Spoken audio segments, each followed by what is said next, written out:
altitude 62 miles plus. Mission control in Houston, Texas had taken over from launch control at Cape Kennedy for the duration of the 8-day mission. When I was in this environment, I enjoyed the people that I worked around. I enjoyed mostly what I did, honestly.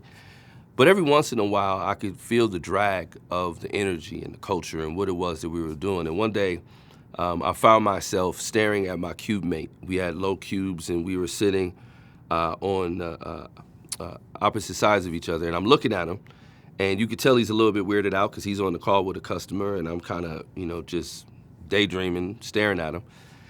And he gets off the call, and naturally he's weirded out, and he says, "Hey man, what's up?"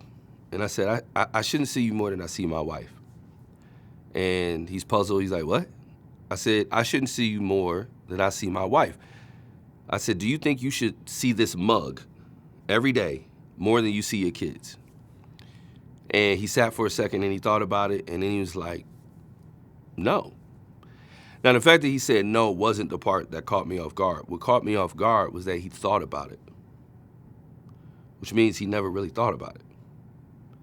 He came to work, did the work, went home, went to bed, woke up, came to work, did the work, went home, went to bed, came to work, did the work, rinse and repeat, rinse and repeat. And it was like an anvil falling on my head, just thinking about how many people were coming to a place, spending the most significant portions of their time for the most significant portions of their life, and they weren't really thinking about what they were doing or why. They were just doing it.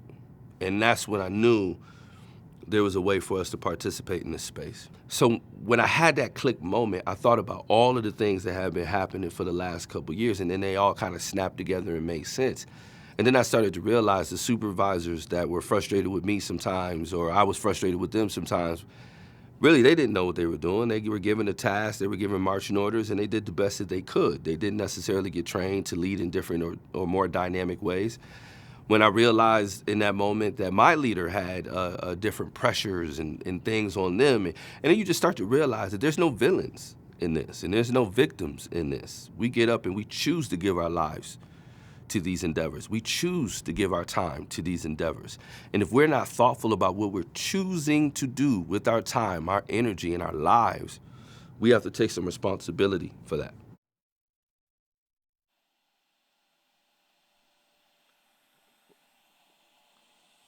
Well, we got the sparklies back.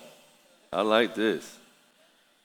So what you see there in that moment was a realization for me in terms of I showed up every day and I had an opportunity to impact my experience, and we all did. And I didn't just want to blindly go into whatever it is that I was doing.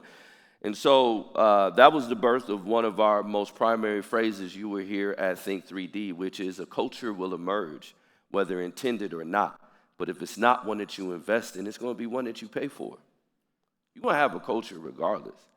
You're going to have a culture based on nothing, on accidents and coincidences, or you're going to have a culture that you design, that you shape, that you help make, which leads us to one of our next best phrases, which is nothing of its significance happens without intention. Nobody trips into a good marriage, right? Nobody falls into significance. These things aren't accidents because they require people to be fully engaged. And many times we show up and we do the thing, we show up and we do the thing, and we show up and we do the thing, and we're not really thinking, why? We're not really challenging ourselves to know what it is that we want to accomplish. What would justify it? I'm not saying don't go to work, right? What I'm saying, though, is what would justify it? If I'm not going to be with my loved ones, if I'm not going to be pursuing my passions, if I'm not going to be working in my community in that moment, what would justify this time? What could I do? And how could I do it that would make it so that when I came home to those people that I love, the people that I say I do it for, I can say it was time well spent? What would it take? And so that's what I want you to ask yourselves at your tables. My first question to you is, why are you here? And what did you come to accomplish? So at your tables, we're just going to take a couple minutes. Like I said, we got about 3 minutes, so we got to get into it. But I want you to ask the question, why are you here today? And what did you come to accomplish with this precious time? We know we're asking you for a day, and we know how much you could do in a day. So what are you doing here? Right? So at your tables, I want you all to ask and answer the question, why are you here? What did you come to accomplish? And go.